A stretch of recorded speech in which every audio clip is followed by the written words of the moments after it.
أعوذ بالله من الشيطان الرجيم. بسم الله الرحمن الرحيم.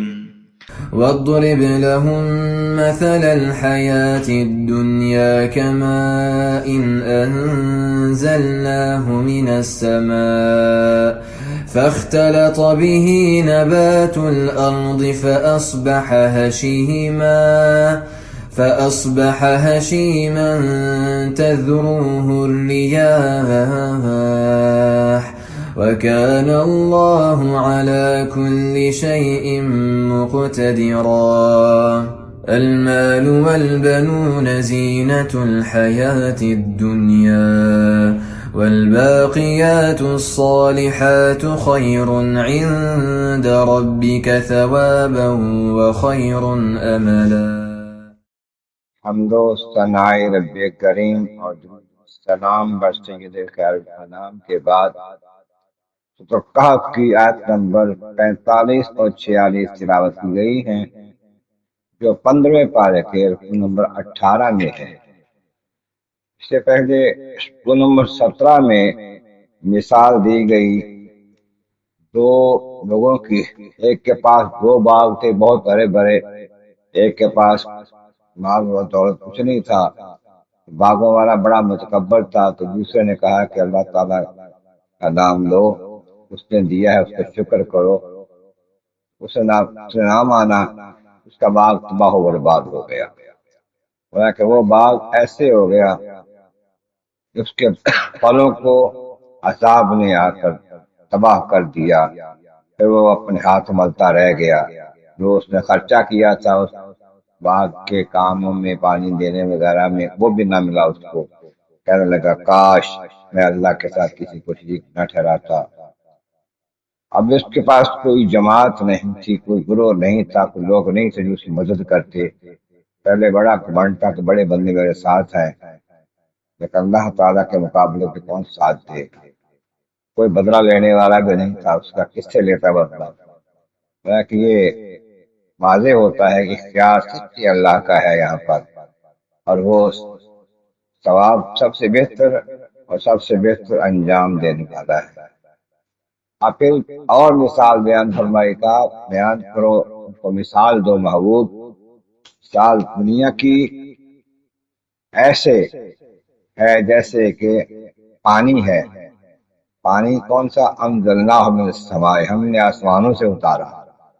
پانی آسمانوں سے اترا بارش کی صورت میں، اسے ندی نالے دریا بھی بنے۔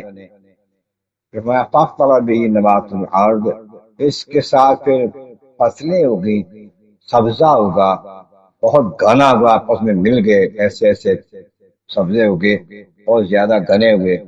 پھر کیا ہوا؟ کچھ وقت گزرا، فاصبح ہشیما، پھر وہ خشک ہو گیا، خشک گھاس، سوکھی ہوئی گھاس ہوگی، ایسی تذروہ الرياح، ہوا اس کو اڑائے پھرتی، سب تازہ سبز جو فصلیں تھیں، سبزہ تھا، خشک ہو کر سوکھی گھاس بن گیا۔ فصلیں اس کو ہوائیں اڑائی پھرتی ہیں۔ سمایا کہ اس طرح دنیا کی زندگی ہے۔ کان اللہ والا کل شیء مقتدر، اللہ تبارک و تعالیٰ تو ہر شے پر قدرت رکھتا ہے، چاہتا ہے کرتا ہے۔ جیسے اس سبزے کو وہ پہلے ہرا بھرا خشک کر کے غائب کر دیتا ہے، اڑا دیتا ہے، ایسے تمہاری زندگی ہے۔ تمہیں بڑا مان اور گھمنڈ ہے اپنے مال پر اور اولادوں پر۔